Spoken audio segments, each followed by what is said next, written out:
Welcome to Sports from the Couch. I gotta say, it's the stupidest thing in sports. With your host, Mike Mercado. Players cannot stand him. Coaches cannot stand him.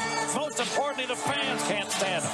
Brought to you by Mercado Airwaves. I'm gonna say it once, and hopefully I'm wrong, but it's a disaster waiting to happen. That is so bad, that is absolutely brutal. Hello and welcome in, friends, to another edition of Sports from the Couch here on Mercado Airwaves. I'm your host, Mike Mercado. Thank you so much for making us a part of your day.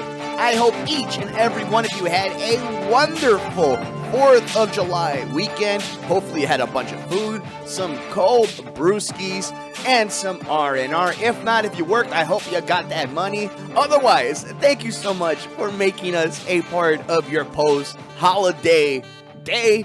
On this edition of Sports from the Couch, we have ourselves a very special treat for each and every one of you.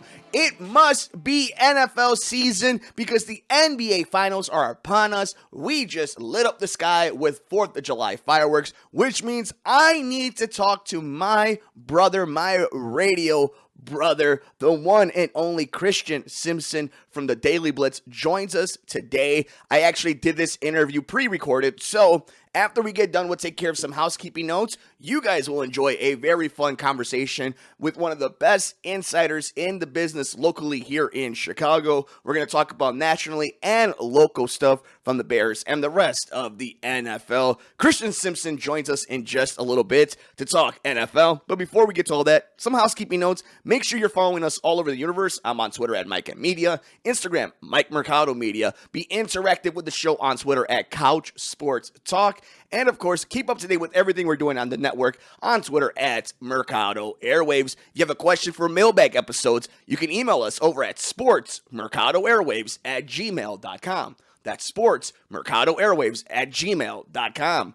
If you would like to see the video version of the podcast, we're on Roku at the Rewind Sports 60. Shout out to Jerry Riles. He's building an Avengers-esque type of lineup over there. Local Chicago media doesn't have the same type of outlets like they used to, and he is putting some great talent together. So check them out over on Roku. That's the Rewind Sports 60. You can check out Sports from the Couch there, along with here on youtube.com/Mercado Airwaves Network, along with all the rest of our podcasts, and on facebook.com/Mercado Airwaves. Please make sure you like us and you subscribe to us over there. We're also on all major podcast platforms at Mercado Airwaves, so please subscribe to us. Leave us a review. For some reason, it helps a lot. So just say, Mike is great. I love his t-shirts, or that he's a big goofball. Either way, wherever you get your favorite podcast at Mercado Airwaves. You can support us at patreon.com/Mercado Airwaves and check out our swag at teespring.com/Mercado Airwaves.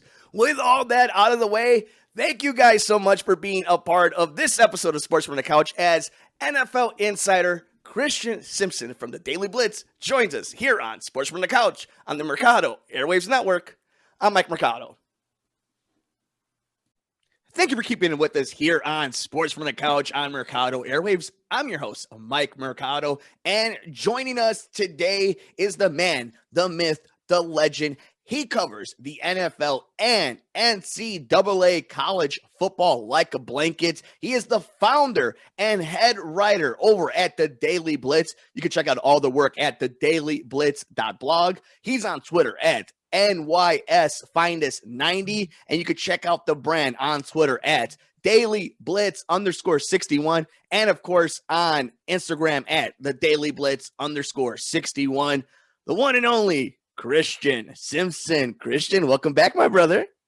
Man, it's good to be back. I appreciate you for having me on. You know it, man. And we got an NBA Finals ready to go. Baseball's All-Star game is around the corner, which means the NFL is in our thoughts. We could see it right over there coming across the horizon. How are you feeling about the summer so far? I got some things we got to hit on, but just your general thoughts of the NFL in its summertime right now. The off season's definitely been a little bit more quiet than it normally is around this time of the year. It was completely different last year around this time than it was this time this year. teams weren't really allowed to gather and practice. They weren't allowed to really get together because of all the COVID-19 protocols. And now there's going to be a training camp. We're going to have a Hall of Fame ceremony in August, 2 of them to be exact. The class of 2020 will see the long-haired dude, Troy Polamalu, go in. And then the class of 2021, which is a stat class as well, Calvin Johnson, Megatron. I know you remember some Tron. I know you know him a little all too well. You know, Megatron is one. Charles Woodson is going in. I think he was expected to be a first ballot Hall of Famer. And then one of the best ever to do it, Peyton Manning, getting his gold jacket. So it's going to be fun. Usually when the Hall of Fame ceremonies are kicked up and they're starting, that just lets me know that football is literally here. That's like the pre-introduction to football. You're absolutely right, and it's going to be an exciting time to kind of see the NFL get back to normal, just kind of like the rest of us are trying our best to get back to normal as safely as we can. With that, something that just doesn't want to seem to go away, doesn't matter how safe we've been, whether we're in a pandemic or not, is this Aaron Rodgers drama. And I got to just ask you straight up, who does Aaron Rodgers play for in the beginning of this upcoming season? I mean, my guess is as good as yours and everybody else, because it just seems to be all up in the air right now. But I'll say this. I don't blame him for wanting out because they've never really put much around him. You know, when he did have a stacked trio of receivers, I'm talking Randall Cobb, Jordy Nelson, and Devontae Adams, didn't have the defense or the running game. Now he has Devontae Adams, but really no other consistent weapon to get the ball to down the field. He has Aaron Jones to lean on. But as a defense, you take away Devontae, you take away Aaron, then who do you really have? You see what I'm saying? So that's something to definitely watch for and look for. I mean, Aaron Rodgers has worked with little to nothing out there in Green Bay. And if you think about the Packers, a couple of things. One, you've had 2 of the greatest quarterbacks in history. One's a Hall of Famer. One is a lead pipe lock to be a Hall of Famer when he stops playing. And you only have 2 championships to show for it. That just doesn't sit well with me. And number 2, the Packers aren't really aggressive in free agency, if you think about it. You look at the 90s, they signed Reggie White, and then you look at 2006, they signed Charles Woodson. And what do both of those result in? Championships. You know, they just aren't aggressive, and I can't say I blame Aaron for wanting out of Green Bay, but I think what the holdup is right now is, can they find a team to take on that contract? I bet you that's the issue right now. That's what's holding everything up. So, you know, I'm not going to be here and carry water for the Green Bay Packers. I think they're very actually inept, and they've been lucky and carried by 2 Hall of Fame quarterbacks. Here's my only issue about the Aaron Rodgers thing. As you mentioned, you know, the trio at points that he's had and whatnot. Just this offseason, we saw Tampa Bay. Now, mind you, we're going to, have the rose-colored glasses, and we're not going to, be back in detail. But in the middle of the season and at the end of the season, that was not a good defense. And it goes back to the NFL. You can't have it perfect. You can't have it all the way you want. And I think that's my problem with the Aaron Rodgers thing is they have given him weapons. He has had opportunities. He's the one, whether or not he's making the plays or not. I've seen him throw the big interception in the NFC Championship game. I've also seen him get him there. So this isn't a slight on Aaron Rodgers. I don't know how much of it actually goes on the front office, how much of it is just football, how much of it is on Aaron. But I do think it's weird that he's one of the quarterbacks that gets a pass for a lot of different reasons that we don't give to other quarterbacks on his tier. I mean, you make a really good point, but I'm going to put this on the front office just due to the lack of aggression. Like, look at Tampa Bay when Tom got down there. They made sure he was in line with all those weapons. Mike Evans, Chris Godwin, who were there, and then look at what they do. They bring in old reliable Rob Gronkowski. So it's all about making your quarterback comfortable. And then look at what everything resulted in for Tampa Bay. They got hot at the right time, and in the first year, what's he do? Wins the Super Bowl and just adds to his legendary resume. So it's just something like that with Green Bay because they need a consistent number 2. I'm going to tell you something, Mikey. They miss Randall Cobb.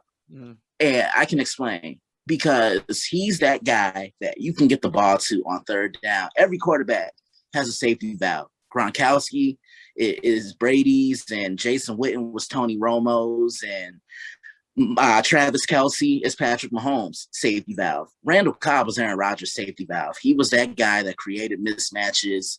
You could put a safety on him, and he just had the quickness and the shiftiness to get by people. And they miss him. They miss him dearly. But also, Aaron Rodgers really hasn't had that great of a defense the last couple of years, if you really want to be specific about things.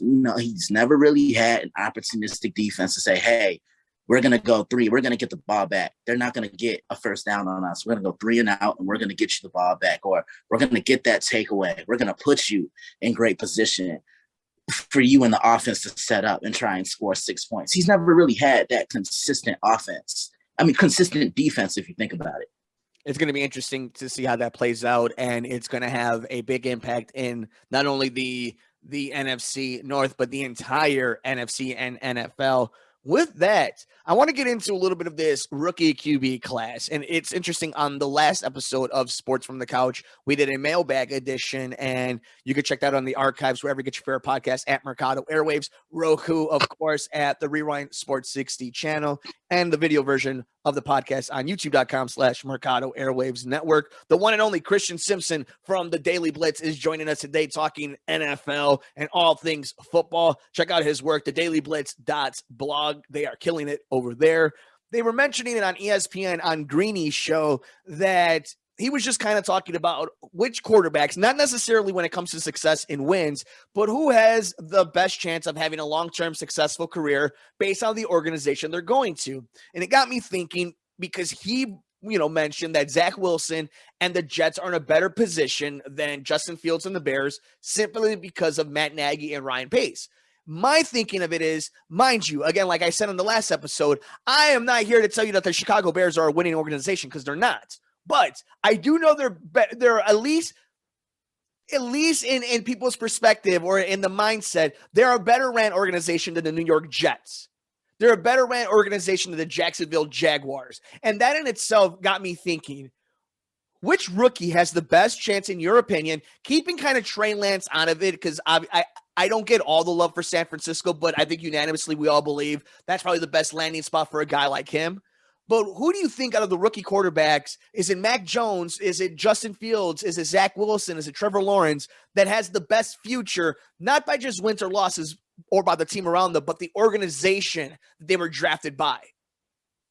I'm going to say the Jets, because I think Robert Saleh was a great hire, and he's going to want to do things his way. That's the reason why Sam Darnold was traded. In the minute that he got dealt to Carolina, that's when I said to myself, well, we know who they're going to end up picking now. They're going to take Zach Wilson. I think they're going to put pieces around him. The Jets had a really good draft, if you think about it. Do I think they made the playoffs this year? No, but they're headed and they're trending in the right direction.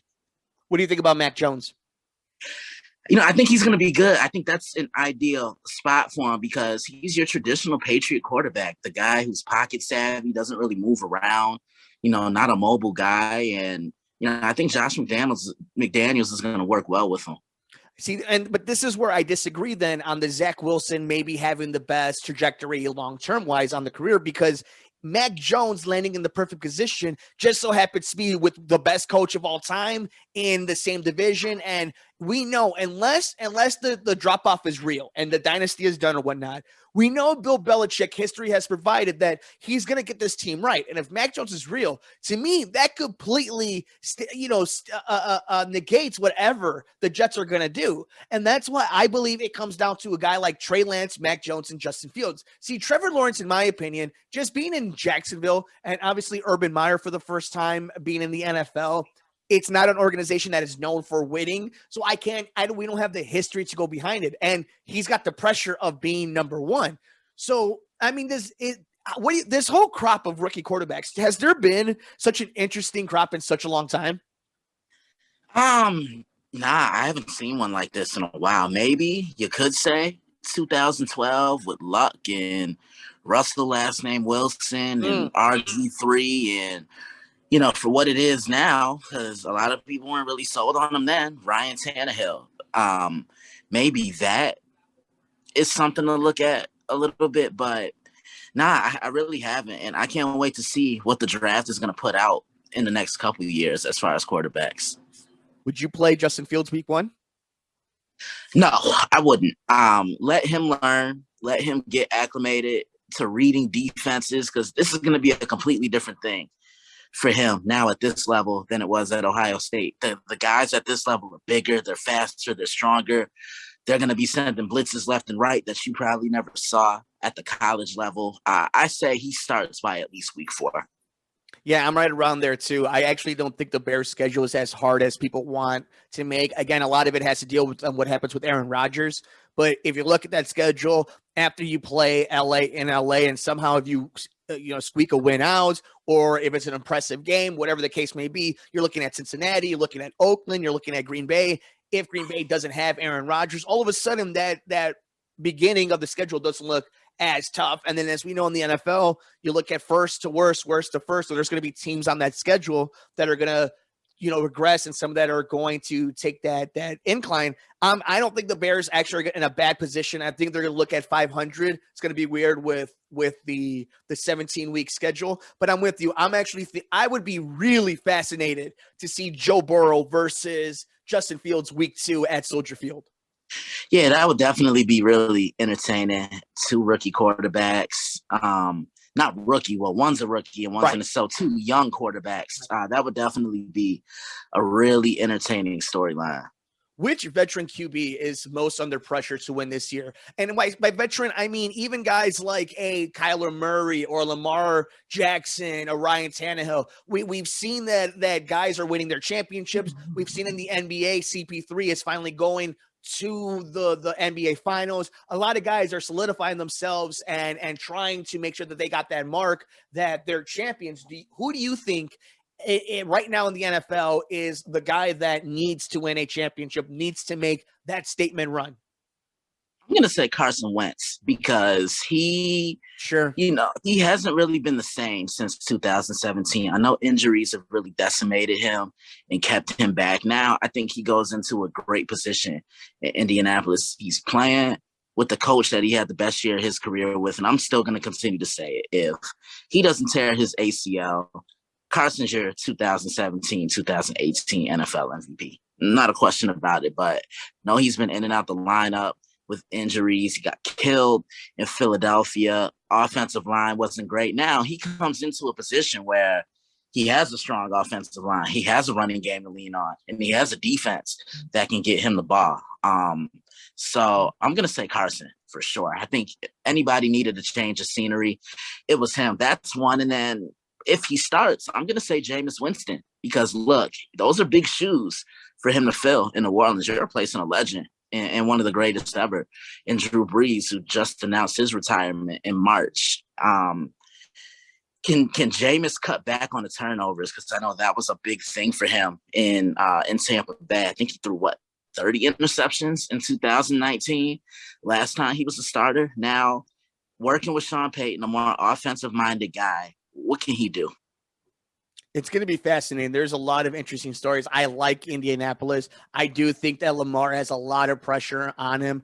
Fascinated to see what happens in Arizona. Obviously, Matthew Stafford might be the sneaky pick of the entire season when it comes to MVP races, when it comes to Super Bowl, that entire team. It might just be interesting enough. Obviously, here in Chicago, you have Justin Fields, Aaron Rodgers in Green Bay. What's going to happen in Minnesota and obviously Detroit? Woo, boy. But before we let you go with the one and only Christian Simpson from the Daily Blitz here on Sports from the Couch on Mercado Airwaves, I'm your host, Mike Mercado. When do you get excited for football? Is it around the NBA Finals? Is it around the All-Star break? Is it when we're grilling for 4th of July? When do you really start getting excited for NFL? I'll say maybe like that 2nd or 3rd Sunday in June, because, that just means, look, the calendar is winding down, the weeks are flying by, and before you know it, we're in another month. We're turning the page of the calendar. We're already in July. By the end of the month, these guys are going to be in training camp. August, like I said, preseason starts.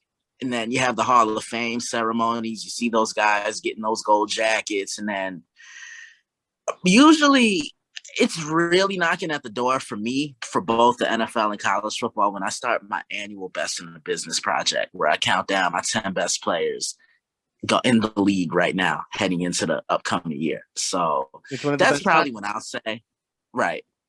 Especially when you do your top 10, it is one of my favorite times to kind of see how you unveil them, how you got to that point. It's one of the reasons we always have you on right at the very end, or to at least tease the top 3. Speaking of that, I noticed that you were doing some stuff with NCAA football. Obviously, some big news coming out about them being able to make money off their likeness.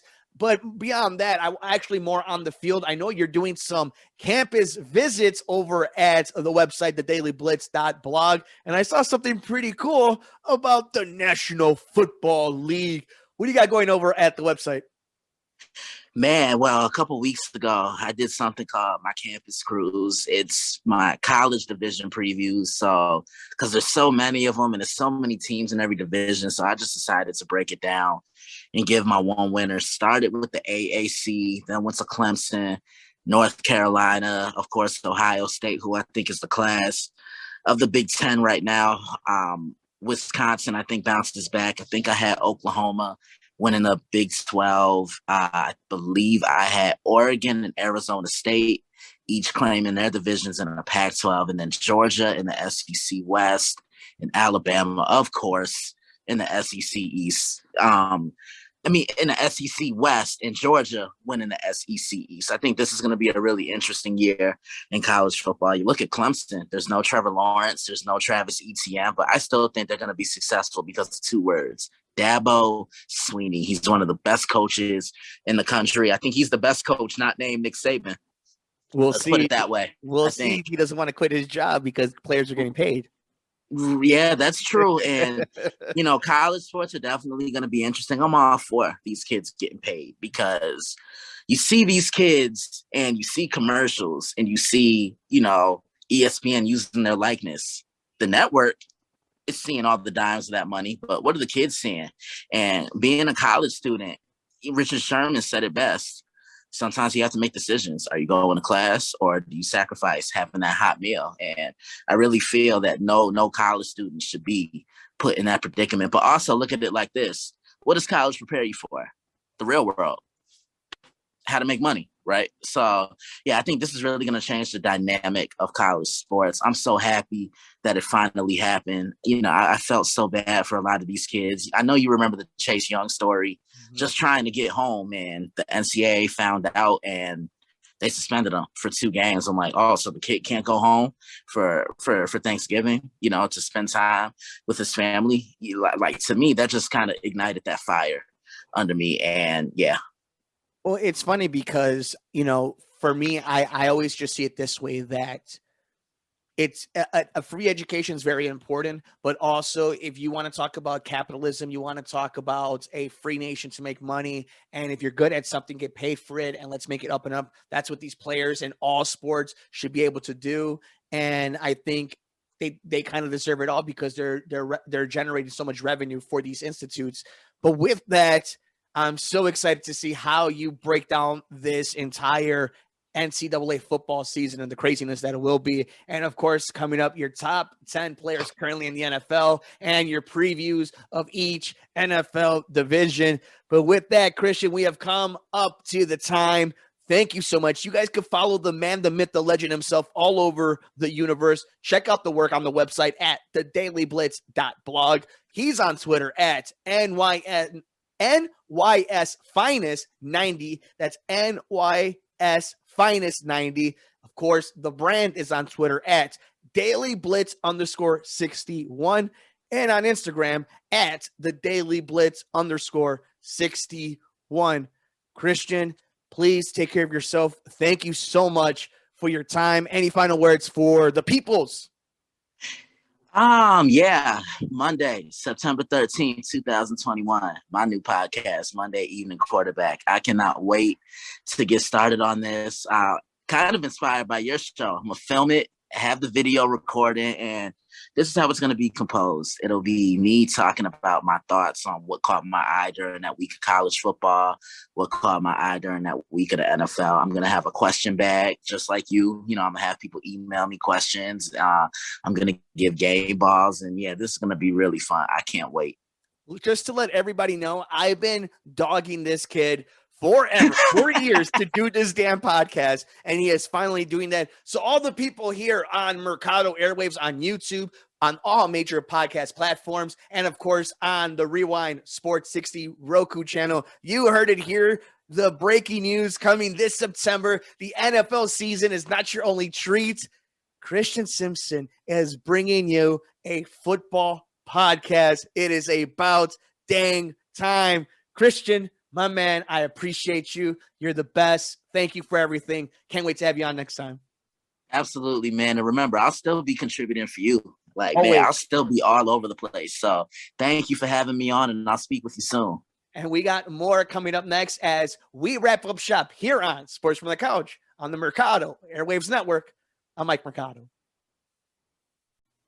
And that'll do it for us, guys, on this edition of Sports from the Couch here on Mercado Airwaves. Thank you so much for making us a part of your day. Shout out to Christian Simpson from the Daily Blitz for joining us and giving us all those great NFL and NCAA football nuggets. Thank you guys so much for all the support. I hope we are giving you guys the content, the sports conversation that you like. A huge shout out to Jerry Riles over at the Rewind Sports 60. We are now partnering with them and on their Roku channel at the Rewind Sports 60. So make sure you guys check us out over there. Check out the video version of the podcast on youtube.com as well at Mercado Airwaves. Subscribe to us, please. That's youtube.com/Mercado Airwaves Network. You can also like us on Facebook at Mercado Airwaves. I'm on Twitter at Mike M Media, Instagram, Mike Mercado Media. You can be interactive with the show on Twitter at Couch Sports Talk. And of course, keep up to date with all our other podcasts, like our pop culture podcast, The Good Brothers, our Two Nerds of a Feather podcast, All Things Life, the Gone Missing podcast, our sister podcast, something we're extremely proud of, where they spotlight missing people of color or people that did not get mainstream media attention. They're doing a great job over there at the Gone Missing podcast. And of course, all our interviews and all the other good stuff at Mercado Airwaves. While you're at it, like, rate, review, and subscribe to us. All major podcast platforms at Mercado Airwaves. Patreon.com/Mercado Airwaves. Teespring.com/Mercado Airwaves. We're everywhere in the universe, and it's all because of you guys and the amazing support in this community that we built. Thank you guys so much. Enjoy the rest of your day. Enjoy all the games. Take care of yourself. Take care of each other. We will see you next time here on Sports from the Couch on the Mercado Airwaves Network. I'm Mike Mercado.